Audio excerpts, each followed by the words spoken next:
부총리가 기재부 장관께서 집값이 안정화돼 있다 얘기하시면서 몇몇 이제 아파트 하락 사례도 얘기를 하고 있습니다. 근데 사실 경실련 조사에도 그렇고 언론 보도도 그렇고 다시 또 통계 문제가 제기되고 있거든요. 정부가 또 잘못된 정부 입장 홍보하기 위한 통계만 쓰는 거 아니냐라고 얘기를 하고 있는데 되짚어보면 정부가 왜 자꾸 이렇게 거짓 통계를 내놓고 거짓 통계를 또 빌미 삼아 엉터리 대책을 내놓고 왜 이런 게 반복될까 의심이 되는데 요즘 또 같이 논의되고 있는 게 고위공직자들의 투기 논란입니다. 뭐 박덕흠 의원, 박선호 차관, 여야 뭐 정부 가리지 않고 이런 사례가 나오는데 이게 조금 원인이 아니었나 생각도 드는데 어떻게 보십니까? 글쎄, 통계를 조작하는 거는 대통령께서 어떤 국민을 믿고 언론을 믿고 시민단체를 믿는 것이 아니고 자기가 임명한 국민들이 보기엔 굉장히 무능한 또 무책임한 관료 경제부총리, 그 경제부총리는 대통령이 지금 추진하고 싶어 하는 한국판 뉴딜이나 뉴딜 펀드나 이런 걸 통해서 경제 성장률을 인위적으로 부양시켜주고, 그래서 대통령 개인적인 어떤 치적을 세우는 데는 도움을 주는 그런 역할을 해주기 때문에 그 사람에게 이미 그 국민들로부터 지탄을 받고 야당으로부터 무능함을 질책받아도 대통령 눈에는 굉장히 고마운 사람이고 잘하는 사람이다라고 판단을 하기 때문에 그냥 신임을 하고 가는 거라고 봅니다. 그래서 통계 숫자도 대통령에게 오는 화살이 서울 아파트 값이 경실련이 주장하는 대로 또는 이 부동산 정보 사이트에서 주장하는 대로 52%가 올랐다고 하는 것보다는 고집스럽게 국민을 속여서 14%밖에 안 올랐다고 하는 그런 얘기를 계속하는 국토부 장관이 한편으로는 고마운 거죠. 왜?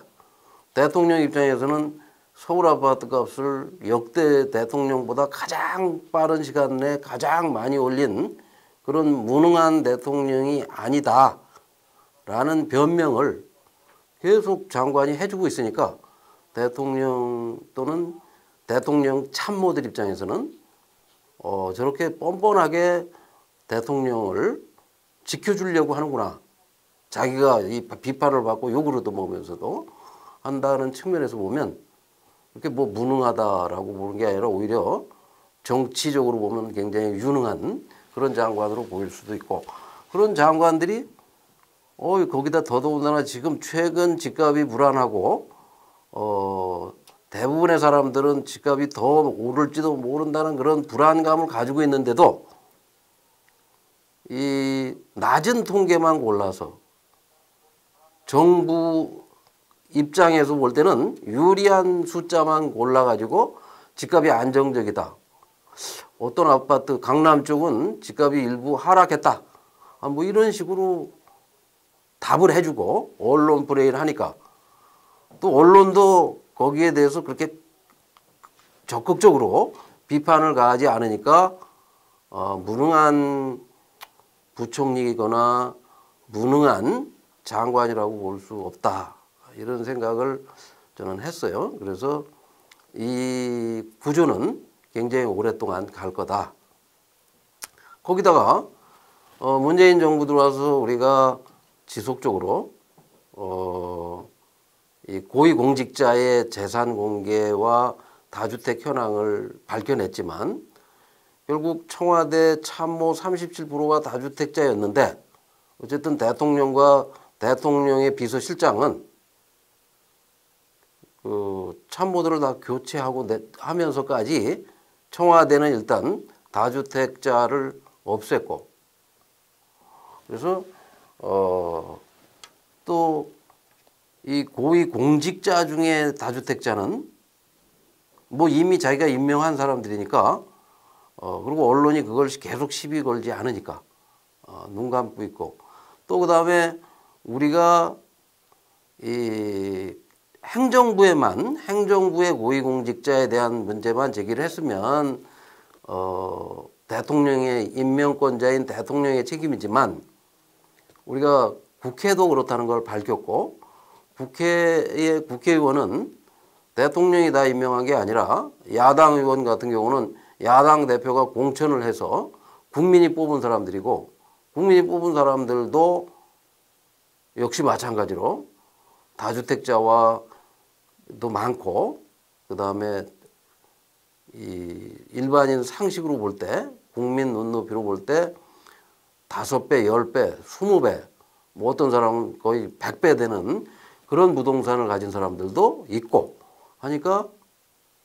대통령께서는 그렇게 뭐 이게 심각한 문제라고 생각하지 않고 일반 지금 시민들도 워낙 단기간에 빠른 시간 동안 집값이 폭등해서 너도 나도 더 늦기 전에 집을 사야겠다고 적극적으로 가담하신 분들도 많고 또 정부가 조작된 통계를 가지고 3년 내내 버티고 있고 이렇게 버틸 수 있다는 거를 보여주니까 그리고 또 뭐 시민들이 확인할 방법이 없으니까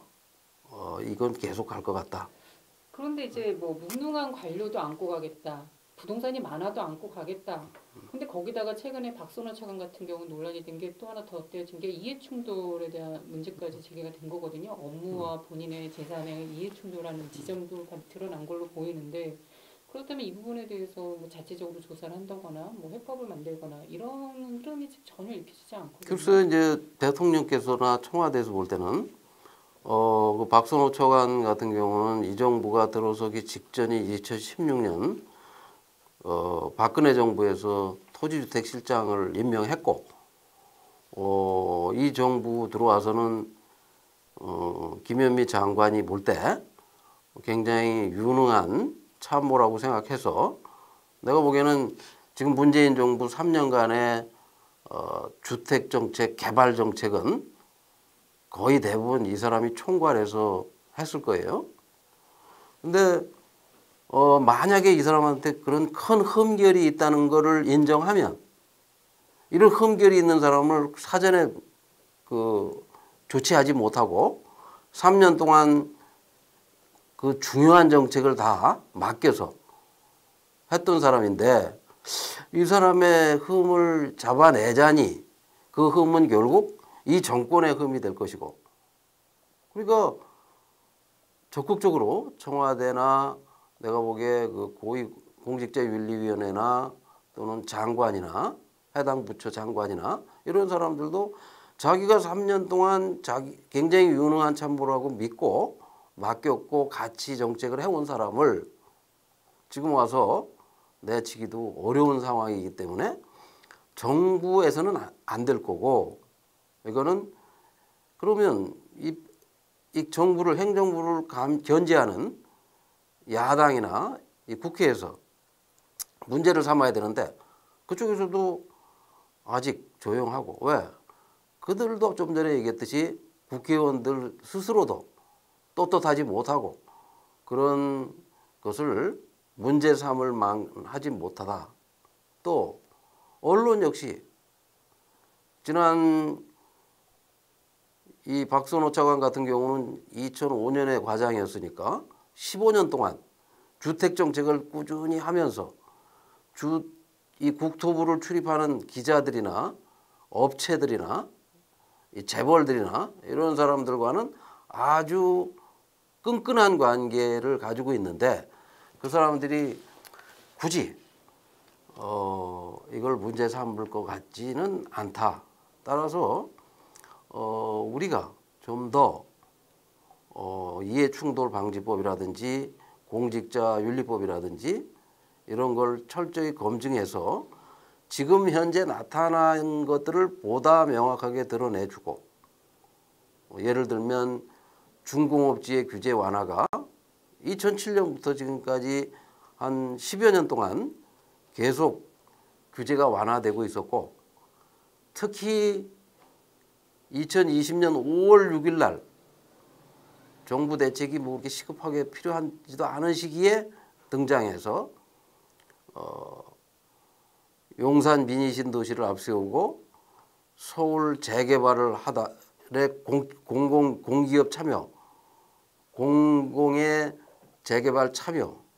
그 다음에 슬그머니 중공업지 규제 완화를 끼워 넣어가지고 자기 부친 또는 자기 가족, 자기 부인의 부인 소유의 부동산 가치를 더 높이는 그런 오해를 받기 쉬운 오해일지 실질적으로 큰 자산의 증가로 이어지는 행위일지 그런 것들은 반드시 밝히고 조사해야 되는데 그런 부동산을 보유하고 있다는 것만으로도 그 직에 적합한 인물이 아닌데 그런데도 2016년 8월에 16년 초에 박근혜 정부가 임명한 사람을 정권이 교체됐는데 그대로 그 직에서 유지시켰고 2018년에는 차관으로 임명을 하고 지금도 어떻게 보면 개발정책, 주택공급정책, 임대정책 등등은 거의 주도하고 있는 그런 중책을 맡긴다는 것은 이 정부가 지난 3년간의 잘못을 책임지겠다는 자세도 아니고 잘못을 하지 않았다. 잘못한 게 없다. 라는 생각을 가지고 있고 그 다음에 지금 잘 되고 있고 또 이 기조를 그대로 끌고 가겠다 하는 생각을 가지고 있는 거로 저는 봐요.